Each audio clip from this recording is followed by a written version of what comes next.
Hello दोस्तों, पिछले काफी दिनों से आप टीवी पर, सोशल मीडिया पर दूसरों से बातें करते वक्त कोरोना और उससे जुड़ी डरावनी बातें सुन सुनकर पक चुके होंगे। मेरी भी हालत कुछ ऐसी ही है, लेकिन अगर हम अपने दिमाग में हर वक्त इसके बारे में सोचेंगे तो इसका काफी बुरा इम्पैक्ट पड़ता है और इसके बारे में हर वक्त सोचने से ये खत्म नहीं हो जाएगा। कोरोना वायरस वाकई में काफी बड़ी प्रॉब्लम है और उससे बचने के लिए हमें एहतियात करना भी काफी जरूरी है, लेकिन इससे जुड़ी काफी अच्छी बातें भी अब हमें पता चल रही है। तो दोस्तों, मैं मोहम्मद काशिफ, आप देख रहे हैं अल्फा फैक्ट्स। आज हम जानेंगे कोरोना से जुड़े 10 ऐसे फैक्ट्स जिन्हें जानकर आपको कुछ सुकून जरूर मिलेगा। नंबर 10, हमें पता है कि ये क्या है। दोस्तों, प्रॉब्लम तब होती है जब हमें पता ही ना हो कि आखिर हमारा दुश्मन कौन है और वो कितना ताकतवर है। और ऐसा कई वायरसेस के साथ हुआ जो पहले फैलना स्टार्ट हुए थे, उनके बारे में हम ये तक नहीं जान पाए कि आखिर वो किस तरह के वायरस हैं। जैसे कि एड्स। इस वायरस का पहला केस 1981 में आया था और 2 साल के बाद पता चला कि ये कोई वायरस है। लेकिन बात की जाए कोरोना वायरस की तो इसका फर्स्ट केस 31 दिसंबर 2019 में रिपोर्ट किया गया और 7 जनवरी को, यानी केवल 8 दिन के बाद ही उस वायरस को आइडेंटिफाई कर लिया गया। और हम ये भी जानते हैं कि सार्स कोरोना वायरस फैमिली का ये नया वायरस है, इसीलिए साइंटिस्ट इसे सार्स कोरोना वायरस 2 कह रहे हैं और इससे होने वाली डिजीज को कोविड-19 कहा जा रहा है। ये वायरस बैट से रिलेटेड है और रिसर्चर्स के मुताबिक ये नेचुरली नवंबर के लास्ट में या दिसंबर के स्टार्टिंग में पैदा हुआ है। तो दुश्मन के बारे में जब हमें काफी जानकारी होती है तभी हम उसको हराने के लायक हथियार बना सकते हैं और यहाँ हथियार है इसकी वैक्सीन। नंबर 9, वैक्सीन जल्द ही आ जाएंगी। दोस्तों, इस वायरस से दुनिया को आजादी जल्दी अगर मिल सकती है तो वो वैक्सीन के आने के बाद ही मिल सकती है और मेडिकल साइंस में डेवलपमेंट होने की वजह से अब वैक्सीन काफी जल्दी बनने लगी है, वरना पहले वैक्सीन बनने में 10 से 20 साल का वक्त लग जाता था। लेकिन अब जो टाइम है वो 1 से 1.5 साल का ही लगता है। फिर भी ये टाइम हमें काफी ज्यादा लग रहा है, लेकिन लाखों करोड़ों इंसानों की हेल्थ के साथ मजाक तो नहीं किया जा सकता। इसीलिए वैक्सीन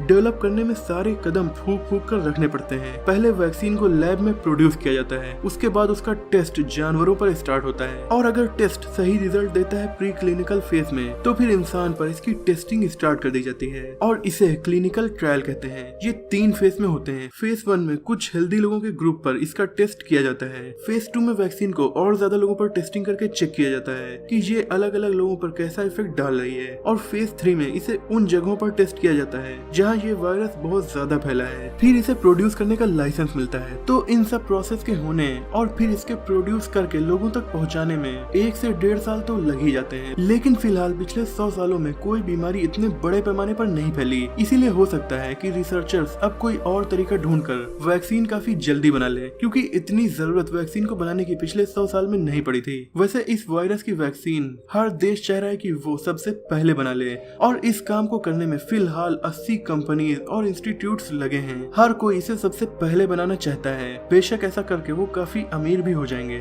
लेकिन इन कंपनीज के बीच चल रहे कंपटीशन से हमें ये फायदा है कि वैक्सीन जल्दी बनने के बहुत चांस है, क्योंकि ये एक तरह की रेस है। और एक कंपनी ने तो ये भी दावा कर दिया है कि वो जून तक वैक्सीन बना लेंगे। वहीं ऑक्सफोर्ड यूनिवर्सिटी के वैक्सीनोलॉजी के एक प्रोफेसर का कहना है कि कोरोना वायरस की वैक्सीन को सितंबर तक रेडी हो जाना चाहिए। तो अब तो ये वक्त ही बताएगा कि ऐसा कब तक होगा, जून में या सितंबर में या फिर 2021 में। नंबर 8, कई देशों से अच्छी खबरें। दुनिया भर में बुरा सपना बनकर आया कोरोना वायरस अब कई देशों में तेजी से नहीं फैल पा रहा है, जैसे कि इटली, जर्मनी, स्पेन। इन देशों में कोरोना वायरस काफी तेजी से फैला था और बहुत ज्यादा तबाही मचाई। लेकिन कड़े फैसले, बहुत ज्यादा टेस्टिंग और अच्छी मेडिकल सर्विसेज की वजह से अब इन देशों में नए केस पहले के मुकाबले कम आ रहे हैं। आ तो रहे हैं मगर पहले से काफी कम, और इसीलिए यूरोप के बहुत से देशों में लॉकडाउन को कम किया जाने लगा है। जैसे कि इटली में बुक स्टोर्स और बच्चों के कपड़ों की शॉप्स ओपन की जा सकेंगी। स्पेन में भी लगभग 3 लाख लोगों को काम पर लौटने की इजाजत दी गई है। डेनमार्क में स्कूल्स खुलने लगे हैं। जर्मनी में भी नेक्स्ट वीक से लॉकडाउन में थोड़ी सी कमी की जाएगी।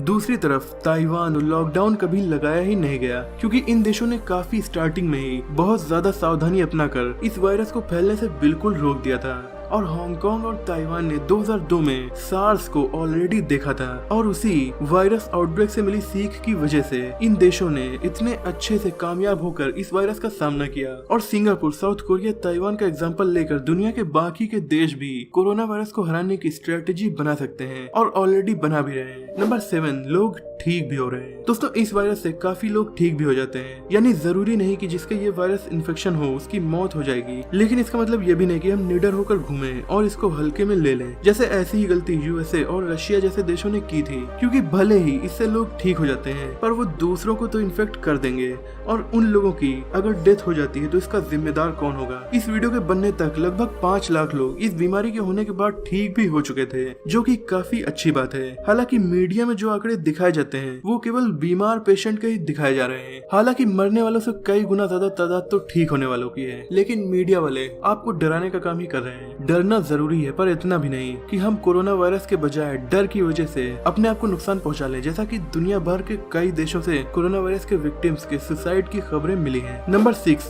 बच्चों पर बहुत कम असर। कोरोना वायरस से 10 साल से छोटे बच्चों और 60 साल से ज्यादा उम्र के लोगों पर मौत का खतरा ज्यादा है, क्योंकि उनका इम्यून सिस्टम थोड़ा कमजोर होता है। लेकिन ये वायरस बच्चों को कम इन्फेक्ट कर रहा है। अभी तक जितने भी केसेस मिले हैं उनमें केवल 3% केसेस ऐसे हैं जो 20 साल से कम उम्र के लोगों के हुए हैं, और 40 साल से कम उम्र के लोगों में मोर्टेलिटी रेट यानी मृत्यु दर केवल 0.2% ही है। Number 5, great warriors. दोस्तों, हम में से ज्यादातर लोगों के लिए ग्लोबल पैंडेमिक लाइफ में पहला एक्सपीरियंस है, क्योंकि इतने बड़े पैमाने पर बीमारी पिछले 100 सालों में कभी नहीं फैली, और बहुत से लोग पहली बार में इस बीमारी से हार मानकर अपनी जान गंवा चुके हैं। पर हर बीमारी से लड़ने में दवा के साथ साथ जोश की भी जरूरत होती है, और वो जोश कुछ बूढ़े लोगों में देखने को मिला है, क्योंकि उनकी उम्र इतनी ज्यादा है कि कोरोना वायरस से पहले आई इतिहास की सबसे खतरनाक महामारियों में से एक यानी स्पेनिश फ्लू को भी वो लोग देख चुके हैं। स्पेनिश फ्लू आज से ठीक 102 साल पहले स्टार्ट हुई और 100 साल पहले यानी 1920 तक चली थी,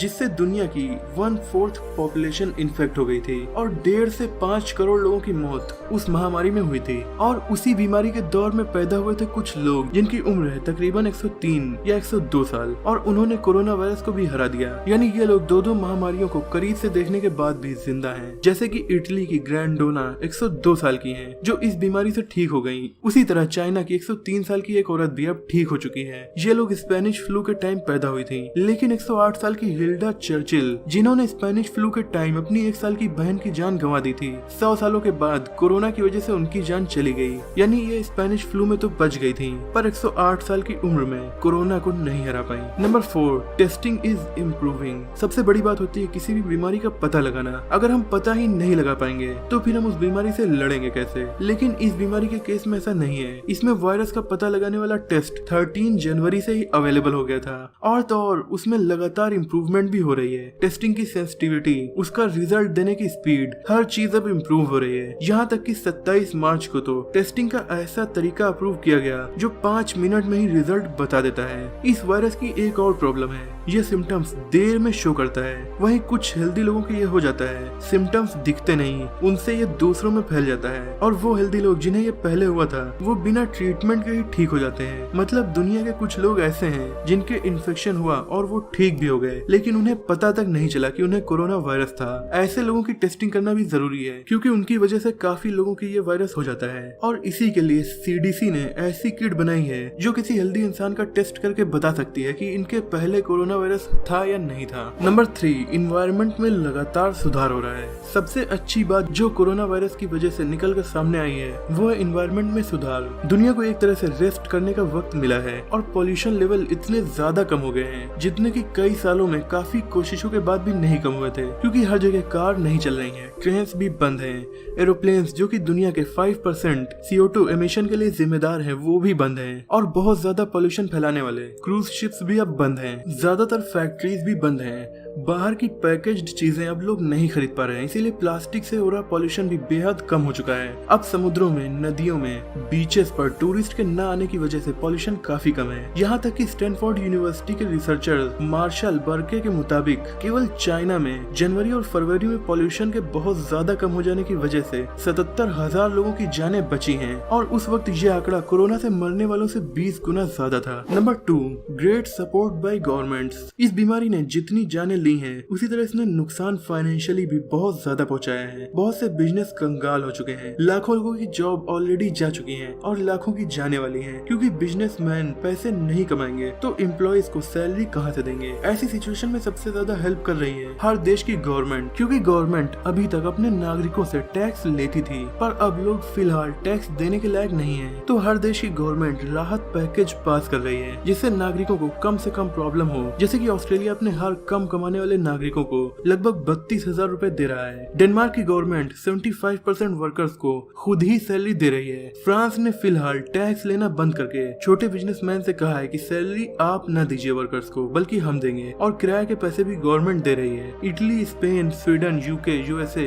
हर देश में यही हाल है। नंबर 1, लोग एक साथ रह रहे हैं। सालों से अपने काम में बिजी इंसान अपनों को कभी टाइम नहीं दे पाता था, लेकिन आज टाइम ही टाइम है और लोग एक साथ फैमिली के साथ टाइम स्पेंड कर पा रहे हैं और नई नई एक्टिविटीज लोग अपने घर में कर रहे हैं। अगर आप भी चाहते हैं कि आपका ये टाइम अच्छे से और बोर न रहते हुए बीते, तो मेरे दूसरे चैनल मोहम्मद काशिफ में इससे रिलेटेड वीडियो आपको मिल जाएंगी। और बच्चों के लिए ये टाइम कैसे फन एक्टिविटीज करते हुए गुजरे, उससे रिलेटेड वीडियो भी आप उस चैनल पर देख सकते हैं। तो उन वीडियोस का लिंक आपको डिस्क्रिप्शन में मिल जाएगा। दोस्तों, इस वीडियो को बनाने का मकसद था इस टेंशन भरे माहौल में आपको थोड़ा सुकून देना। मुझे उम्मीद है कि इस वीडियो को देखकर आपको थोड़ा सुकून तो मिला ही होगा। हर वक्त की तरह ये वक्त भी गुजर जाएगा। जरूरत है तो पेशेंस बनाए रखने की और WHO और अपनी गवर्नमेंट की गाइडलाइंस को फॉलो करने की। मुझे उम्मीद है कि ये वीडियो आपको पसंद आई होगी। अगर आपको ये वीडियो पसंद आई हो तो इसे अपने दोस्तों में भी शेयर कीजिए ताकि उनकी टेंशन भी थोड़ा कम हो। मिलते हैं अगली वीडियो में, तब तक के लिए अपना और अपनों का ख्याल रखिए।